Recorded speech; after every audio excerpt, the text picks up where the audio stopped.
Yo, what is going on, guys? You got Steven, aka the Poke Technician here, bringing you another Draft League video here. Today we are taking a look at the Team Life Ors versus Squirtle Squad Battle Group Draft League and how Week 1 has panned out so far. Joining me today, I do have a very good friend and co-host, Austin. Say hey. Hi. Glad to be here. Been playing in these VGC drafts for a couple seasons now, and really happy we can do some collaboration on this. Yeah, it's going to be a really good time. I am going to bring a new co-host each week, so look forward to that, guys. But definitely excited to have you on the show today, buddy. Yeah, glad to hear. So yeah, we are going to take a look at this draft league that we've been playing in. We just finished week 1. In fact, there is still one game that is kind of up in the air, whether it's going to be DQ'd or if they're actually going to end up playing, and that is Neil, who, if you didn't know, is basically the host. But it's not his fault. His opponent is really busy, so he hasn't been able to set up a time to play yet. But anyhow, it is a VGC draft league in the Series 9 rule set. I'm sure you guys probably saw my last video analyzing each team. If you haven't, please go back and check that out. But today we're just going to take a look at the matchups we saw in week 1. And we saw a lot of kind of blowouts this week, don't you think? Yeah, there were a lot of 2-0s. A surprising amount, to be honest, and in different directions than expected. Yeah, they didn't all go exactly as at least the team matchup would dictate. So No. let's start off by just jumping right into it. The first game that we're going to take a look at here, actually, let me share my screen with you real quick because I don't think I've done that yet. And actually, I probably don't need to, really. Do you have the games pulled up? I have both of the teams pulled up. I don't have any of the games up. Okay, cool. I'll share it with you then. Let's see. More. Share screen. All right. Okay. Can you see my screen? Yes, we are good there. Awesome. So basically what I've done is I've pulled up the rubber match or the final match from each of the series that took place. And the first game we're going to take a look at is Matt Ayers, a.k.a. Ian, who ended up playing versus a latecomer to the draft, Michael, who unfortunately had to pick up kind of the scraps of what was remaining in the draft. I think he had like 3 actual picks. But they weren't actually his picks. Someone else actually ended up picking those 3 and then kind of ditched the draft. So Yeah, so he had a really rough start to begin with. This was not an easy matchup for him in the first place, and he sort of had a mixed match draft, to say the very least. So it was not in his favor in the weekend. you can see that some of his pieces do synergize. It's kind of cool that he got Halucha with the psychic terrain there, and nothing wrong with Mudsdale or Grimmsnarl, but you see Eldegoss sitting there and it's like, man, he must be reaching pretty deep in the roster. Yeah, he brought some really awesome tech this week. I saw the Bullet Seed proc onto Mudsdale with the stamina, which I thought was really interesting. Only problem was that when it was used in front of 2 special attackers, it doesn't really help. But it was definitely a really nice tech that would have paid off had Ian brought any physical attackers. Unfortunately, the only one he brought was for Shifu, which completely ignores those boosts anyway. Yeah, with its critical hits. Yeah, it was a rough matchup, especially with the 6 that were brought on both sides. For sure, for sure. Well, I'm going to keep this playing in the background, and yeah, you can kind of give us some insight in what you saw happen in the series here. I don't know if you studied it a little more deeply than I studied this exact set, but from what I heard, Tangela put in a lot of defensive work. Yes, Tangela was really annoying for him to work with. He's correctly keyed in by game 3 that Metagross was the key to winning this matchup. Unfortunately, he just brought too many things that were weak to and slower than Ninetales, which was a big issue for him. And he didn't max Metagross enough, so by the time he did, it had taken too much chip. But honestly, that Tangela just got so much issues for the guy. Yeah, very interesting. Yeah, I was just looking at this, the speed swap turn. What did you think about speed swap Tapu Lele? I think speed swap Tapu Lele was definitely, it's a good tech, but I think on that turn it was kind of a throw. Yeah, a little bit of a waste. Yeah, because the play I feel he should have made was a max Steel Spike into Tangela, or a max Mindstorm into Tangela, and then a Psychic into Urshifu. Because Metagross was already outspeeding Tangela, and Lele was already outspeeding Urshifu, and he would have gotten a double KO that turn, as opposed to a Protect into a Sleep Powder, which is just catastrophic. It caused the game to be over on that turn. Yeah, exactly. And again, Metagross and Lele having not the most similar speed tiers, but swapping that speed stat didn't really put him at any advantage. It was almost like you just lost an attacking turn with a Pokemon there. So yeah, exactly. A little bit of a bad play, I would say, on his end. I can see how Ian definitely came up on top here, especially with that weakness policy. Procking Duo. Yeah. He's got a really solid team, especially after he made a couple of transactions week 1, I believe. Yeah, he definitely has an extremely strong team. Those top 3, the Urshifu, Colossal, and Zapdos, are extremely difficult for anybody to play with. Definitely. Yeah, he got 2 S tiers, so he did end up spending a lot of points on that, but I think it's going to pay off for him. I think so. It's an extremely top-heavy team, but the support that he brought around it with the Tangela, the Umbreon, the Ninetales is just... You can't go wrong with that. It's a really solid team, and I feel like Michael just had a bum matchup to begin with, so he was playing from behind before the match even began. Well, and you mentioned Game 3 earlier. Was this not a 2-0? Yeah, it was a 2-0. That is my bad. So this was just Game 2, I believe. Yeah. Yeah. So a handy win by Ian. Definitely excited to see what he's got going on as the season grinds on. And I do expect him to be looking close to cutting to playoffs for sure, if not making playoffs. So somewhere right in the mix. I don't see Colossal Urshifu not making it to playoffs. Yeah. Well, I mean, there is a limited amount of slots, only 6 playoff spots for 16 teams, so there are going to be some good players who get pushed out, I feel. Oh, yeah. And Michael, I think he will rebound. Hopefully that there's some free agents on the market that can help patch up his team a little bit. When he needs to, if he foresees a matchup coming up, he can make the right trades and maybe snag a few wins. Anyhow, right here, we can move on to our next game. And that is going to be, looks like Vincent here versus Nico.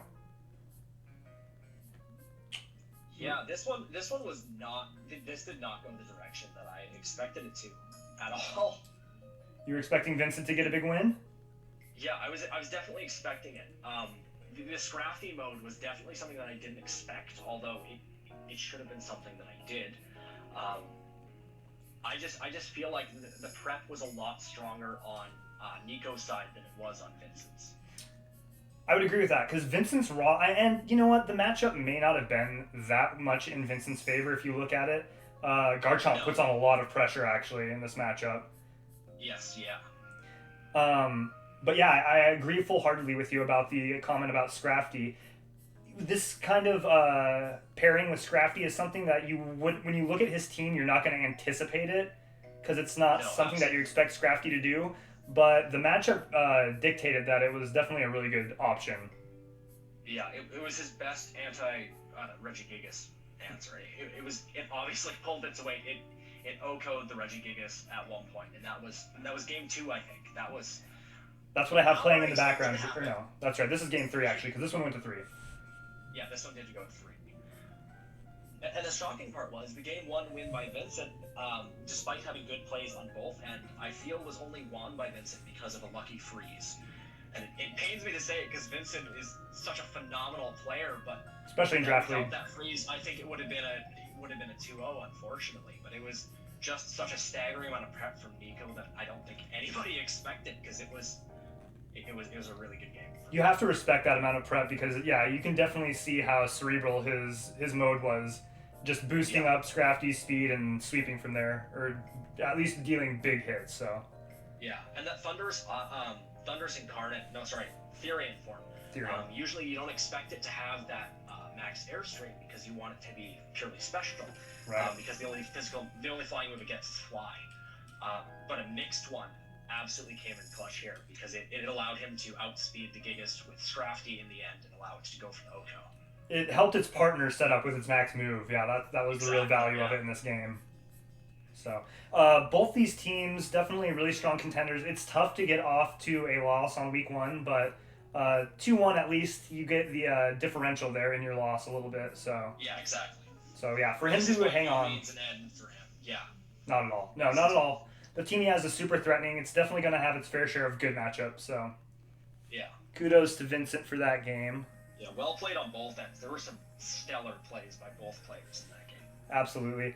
And just by the value of not being a complete blowout, we are keeping our eyes peeled for a game that we think will be worthy of the designation of Game of the Week. This one I think is in the running. Just because of the skill level, how well the two players played, and the fact that it did go to 3 games. So let's see here. We can move on to our next battle for the week. And we are looking at... Oh, boy. Oh, this is your battle. Oh, boy. So, before we jump into this replay, which, spoiler alert, this was a 2-0 as well, correct? Yeah, this was... I won't say which direction it went, but... Yeah, this was not my best work. The first 4 turns of both games were an absolute throw by me. I was in a get rid of this one mon and then I win mode. And that proved to be true, but unfortunately it created a very one-sided looking first few turns. I did not play my best, but was carried by an excellent matchup with one mon that I brought into his entire team. So I'm going to click play here so we the viewers can kind of take a look at how this played out and what that one mon might be. Yeah, definitely some weird, just kind of sloppy plays on your end, I feel like. Oh, I 100% agree. This was not my best work. It's funny because it's like, he's just rolling offensively, taking care of a lot of your Pokemon. Actually, Ghost Horse did end up taking more hits than I originally anticipated it to, but that's because he's using a physically offensive Arcanine, I'm assuming, that Snarl does so little. Was it physical? Yeah, this was... No, it was a special Arcanine. This was a fairly bulky Spectre. Oh, okay. I didn't need to invest into speed at all to outspeed his team, so I just had enough for Landorus, and that was it. Gotcha. And the rest was into special attack mostly, and then HP the remainder. Yeah. So it was almost completely bulk because it had very little speed investment. Right. Yeah, but my game plan both games was literally just get rid of Landorus, and then there was nothing he could do against the 4th Pokemon in the back, which was not what I expected to happen.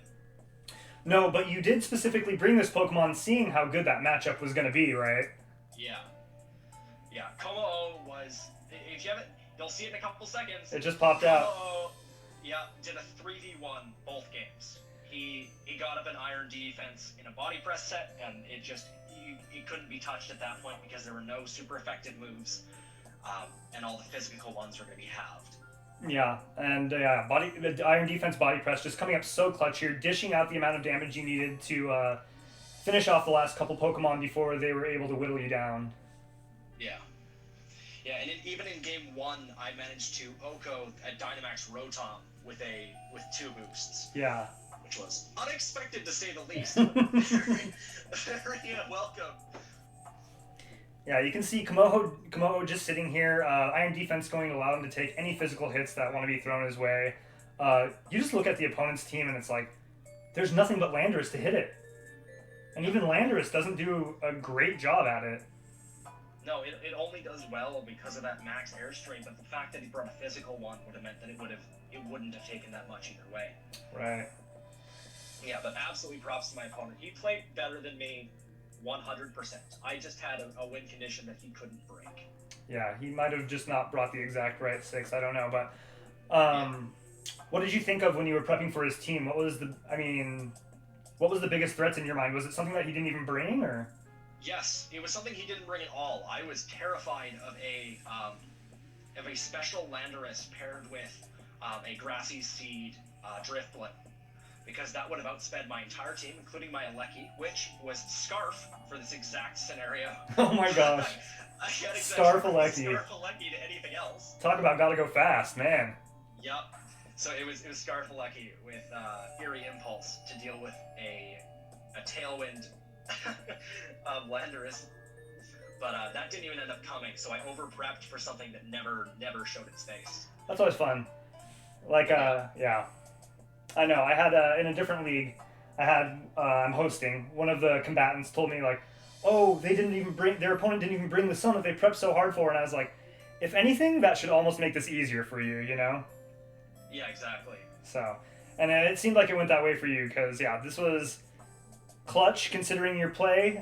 Definitely a resounding win at the hands of Komo'o. Yeah, and I'm very glad that my Rhyperior scared off his Dracozolt enough that he didn't bring it, because that also would have been a very large issue for this end game. Yeah, yeah, for sure. And did you bring the Rhyperior to any of your battles? No. I didn't think so. It was literally just there to threaten. Yeah, it was my Dracozolt answer, because I had nothing else on my team that could reasonably deal with that thing. It's a good answer, though. Were you packing Lightning Rod this week, I assume, then? Yes, yeah. Absolutely. Yeah, gotcha. All right, well, good work, and hopefully good luck to you next week as well. Yeah. Who are you playing? I play better. Who are you playing? I think I'm going against Mega Umbreon. Oh. Slightly frightening. Should be a challenge. Umbreon or Vincent, I cannot remember. But either way, not an easy matchup. It's going to be tough either way, for sure. Yeah. All right, so next up we have... I think this is one of the first games of the week to get played, and this was a really intriguing match because as you all know, if you don't know, then you're about to know, Weiss has an incredibly powerful team. We definitely all anticipated it to do a really, really good job this season. And she went up against Daniel Walker and the Utah Dracovish. What did you see from this game, Austin? I saw not a 2-0 sweep because Daniel has some good answers into Sun, but I definitely saw a 2-1 in Weiss's favor. But what I was not expecting was the 2-1 in Daniel's. That was a surprise for me. Well, would it surprise you even more to know that it wasn't even a 2-1, it was a 2-0? Yeah, that 2-0 was that was not what I expected in the least. Yeah. Well, you mentioned Weiss's Sun mode, and that's something that you can see initially here in the team preview is lacking, has been omitted from the team.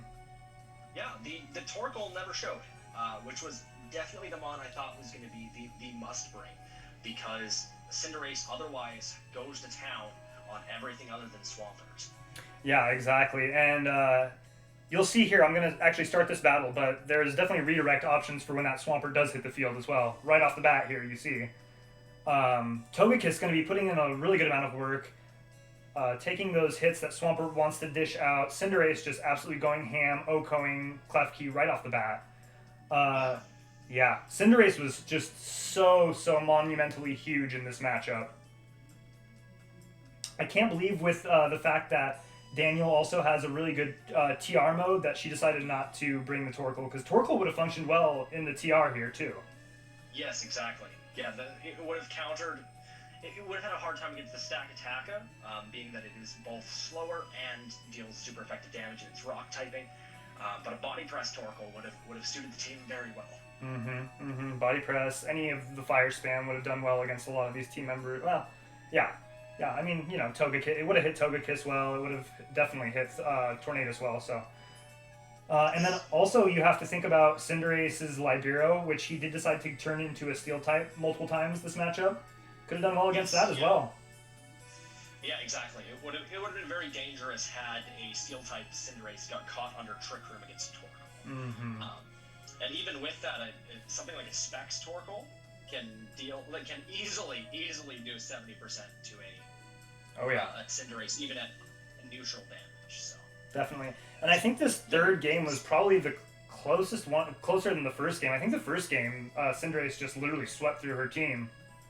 Yeah, and then there was After You, Togetic, which was a phenomenal tech for Daniel's part. That was not expected by any of us, and that I had to compliment him on that. That was a very good tech, absolutely. Yeah. The one turn I was questionable on Daniel's part for this last one was this final turn. By not clicking Tailwind, he risked, if he had flinched, he would have lost. Yes, let's see here. Dragon Energy, Air Slash into the Icy Wind, and then the Tailwind goes down. Exactly, yeah. If he had ended up clicking Tailwind on this turn, the final turn after Swampert goes down, and gone for a single target Dragon Energy into Terrakion, he would have had a sure win. Right. But if he had been double flinched this turn, he would have lost. Yeah, fortunate that only his Regidrago got flinched, but I mean, that is banking on some pretty heavy hacks to win you a game there. Exactly. Yeah. You always want to keep a 0% to lose, but obviously very well played. He managed a 2-0 against one of, if not the best team in the entire league right now. Yeah, the team that I did have ranked above all others in my ranking video. So, don't know much about the coach. Have never played her. I've only chatted briefly with her. But you definitely think that she'll have a bounce back game this week if she can put in a little better prep. Maybe I think is maybe where this went awry. Daniel definitely had a better matchup against her than most of the league. Yeah. But I don't see anybody else playing this well against the core that she has, especially after realizing that Torkoal is such an integral part to the core that she does have. That's the thing, Weiss, if you're listening, my advice to you would be lean into this team, Don't shy away just because you think your opponent's going to expect you to bring this mode. It's such a powerful mode that you need to bring it and just break through the opponent in any way possible. So, 2-0 victory there. Definitely some really interesting and good prep from Daniel.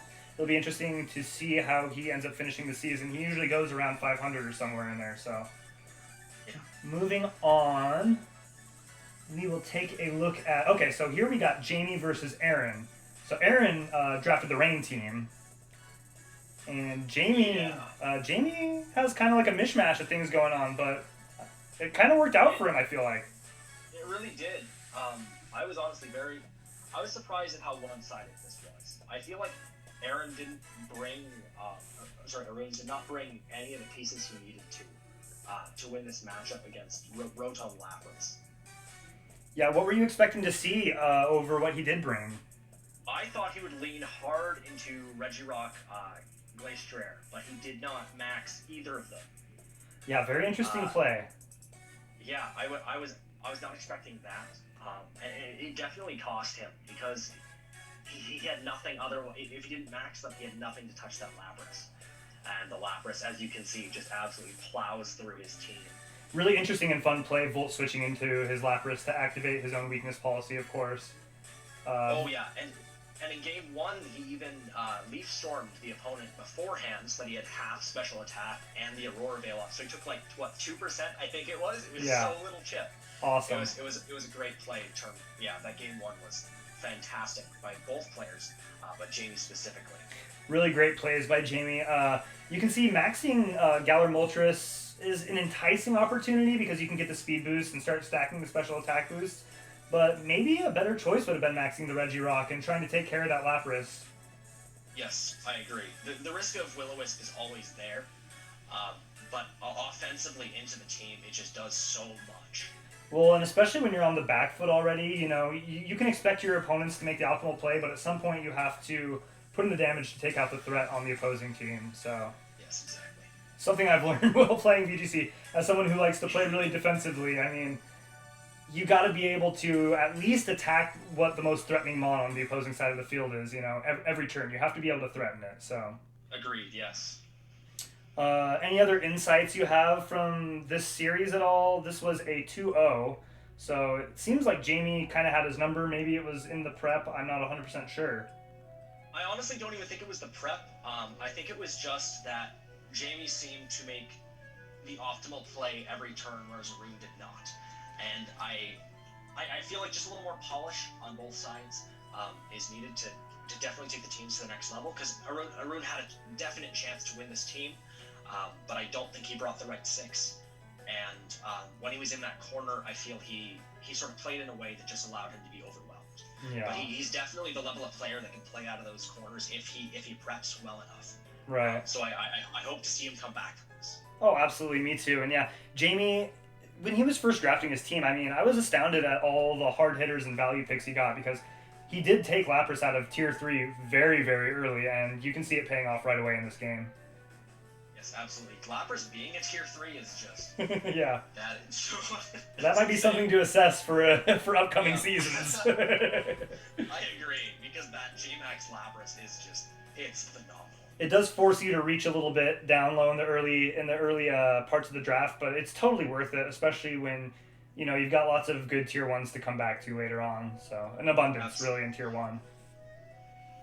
I don't think I could put this in the running for Game of the Week, because it was just such a domination. You know, we're seeing some really dominant games. Like, you look at this, and Jamie only lost one Pokemon in this deciding match, so...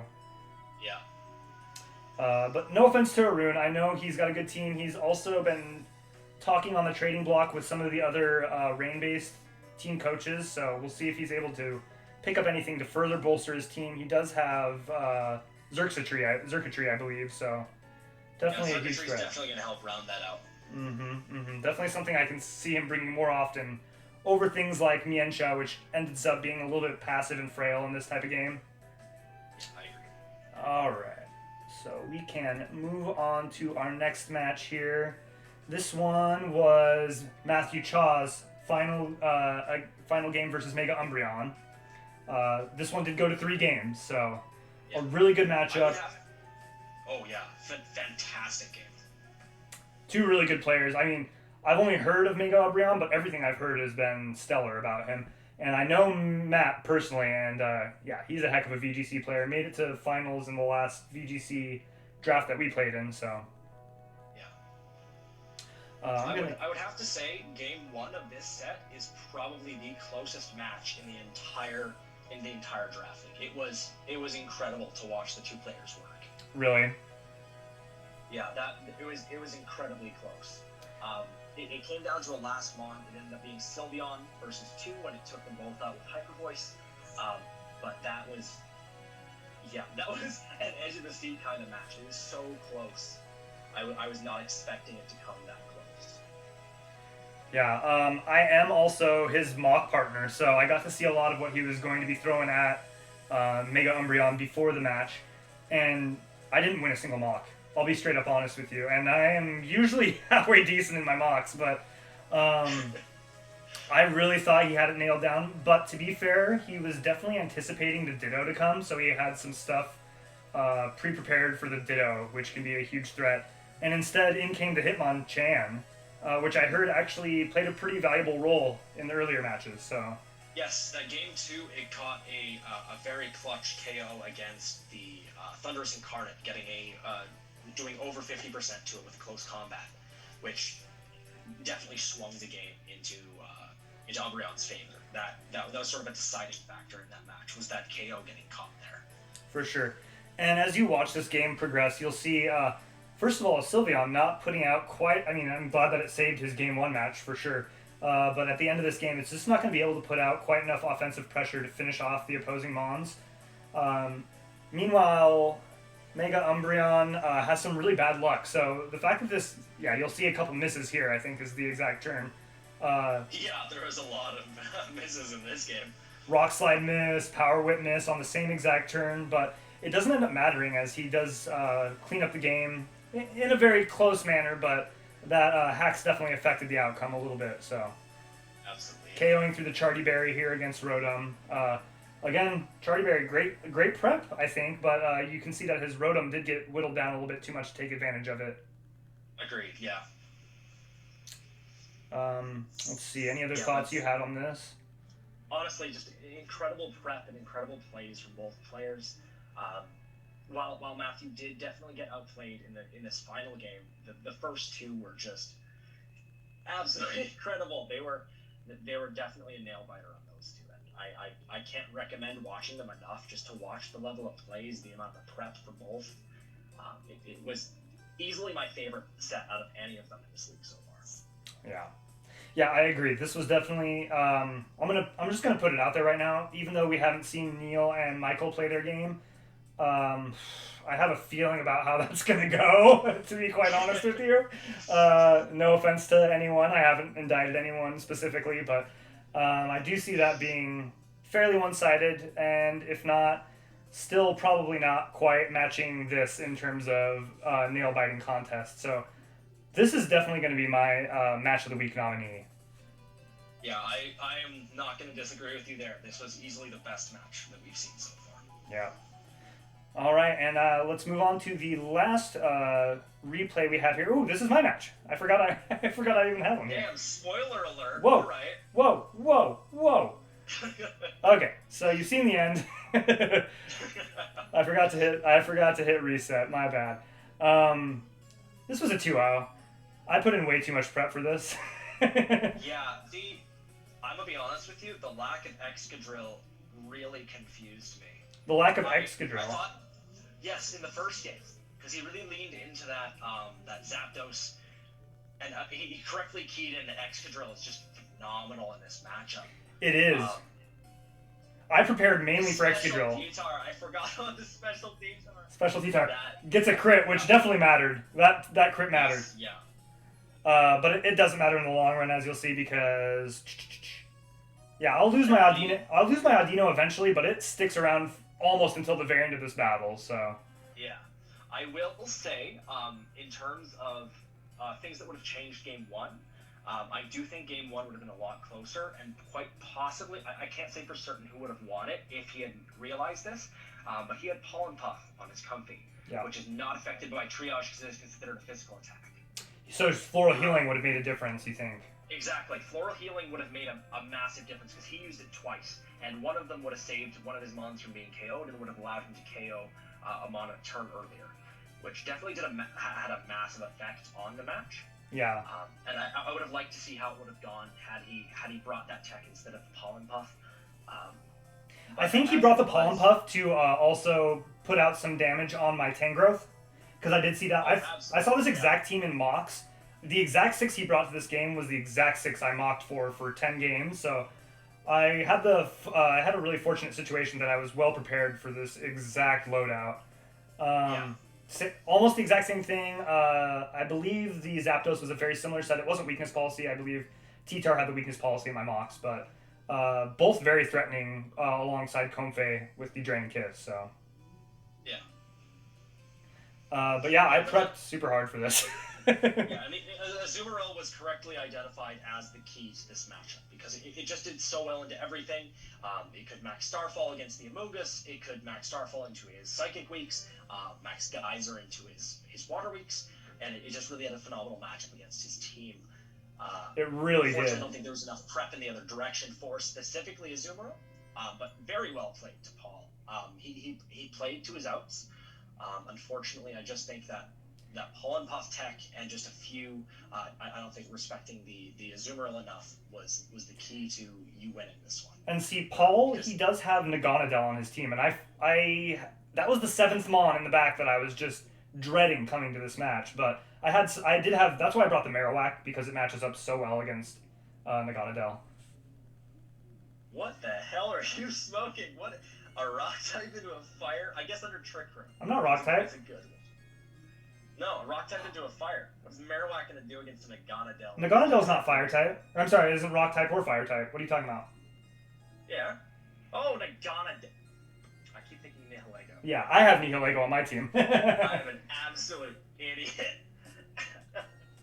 Yeah, no. Marowak was a really good stopgap in terms of having Trick Room. But what I will say about Paul is he played that Comfey really, really well. The ally switches were all perfectly timed.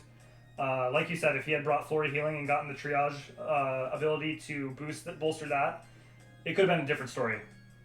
Yeah, that Game 1 definitely was decided by that. Game 2 was, I don't think so, because the only time he used Pollen Puff was a time when it didn't end up doing anything anyway. Yeah.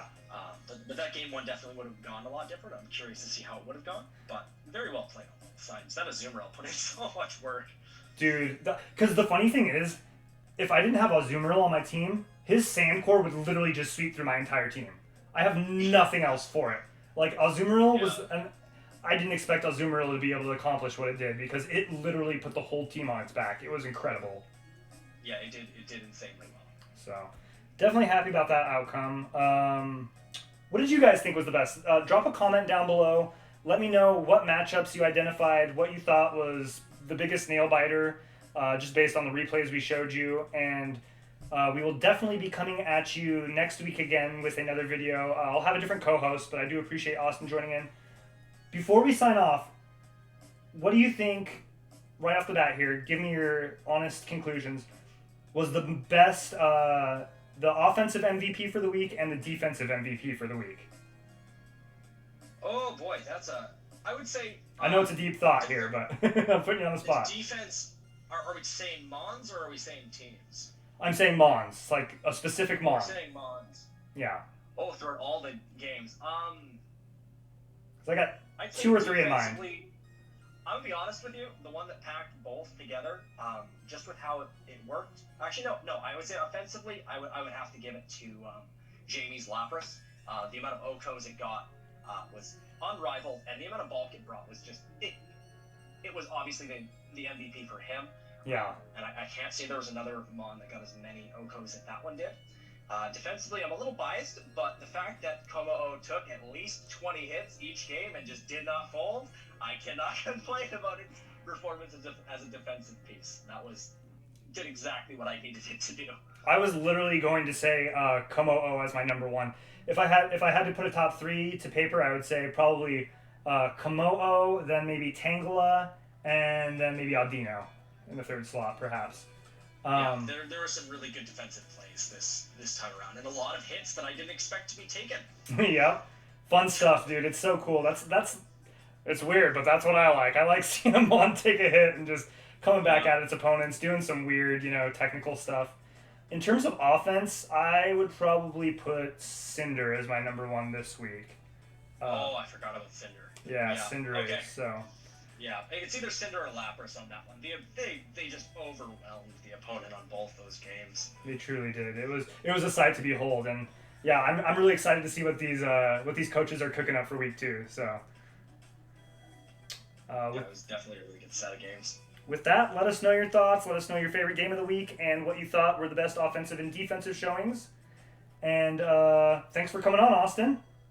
No problem. Just letting you know that Team Life Orb sucks. Yes, that's correct.